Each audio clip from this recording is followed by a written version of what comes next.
എന്താണ് ശരിക്കും സംഭവിച്ചത് ഇപ്പൊ നമ്മൾ വന്നപ്പോൾ കണ്ട കാഴ്ച ഇതാണ്. ഇതിലൂടെ പണിക്കാരുണ്ട് എന്ന് പറയുന്നുണ്ട്, ഇവരുണ്ട് എന്നൊക്കെ പറയുന്നുണ്ട്.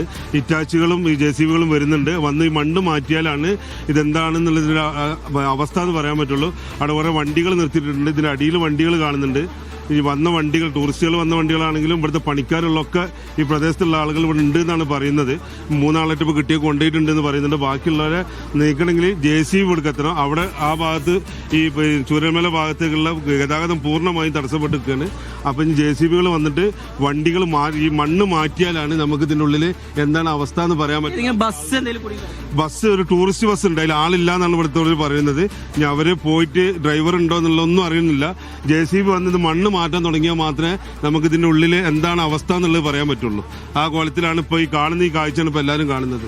പെട്ടെന്ന് ഉണ്ടായതുകൊണ്ട് ആരൊക്കെ ഉള്ളതെന്നൊന്നും പറയാനില്ല. പണിക്കാരുണ്ട് എന്ന് പറയുന്നുണ്ട്.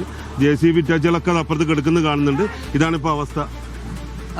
അജിംസ്, അത് തന്നെയാണ്. ഇനിയിപ്പോൾ പൂർണ്ണമായിട്ടുള്ള വലിയ തരത്തിലുള്ള യന്ത്ര സാമഗ്രികൾ ഇങ്ങോട്ടേക്ക് എത്തിച്ച് ഈ കാണുന്ന, നമ്മൾ ഈ ദൃശ്യങ്ങളിൽ കാണുന്ന മണ്ണ് പൂർണ്ണമായും നീക്കം ചെയ്തെങ്കിൽ മാത്രമേ ഇനി അതിനടിയിൽ ആരെങ്കിലും ഉണ്ടോ, മറ്റേതെങ്കിലും വാഹനങ്ങളുണ്ടോ എന്നുള്ള കാര്യത്തിലൊക്കെ തന്നെ നമുക്ക് വ്യക്തത വരികയുള്ളൂ. വലിയ തരത്തിലുള്ള ഒരു പ്രശ്നം തന്നെയാണ് ഇവിടെ നടക്കുന്നത് എന്നുള്ളതാണ് ഏറ്റവും പ്രധാനപ്പെട്ട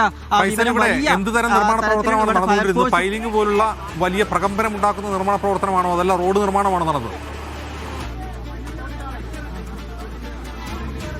അജിംസ്, പൈലിംഗിന്റെ പ്രവൃത്തികൾ ഈ ഒരു ഭാഗത്ത് ആരംഭിച്ചിട്ടില്ല. റോഡ് നിർമ്മാണം മാത്രമാണ് ഈ ഒരു പ്രദേശത്ത് നടന്നുകൊണ്ടിരിക്കുന്നത്.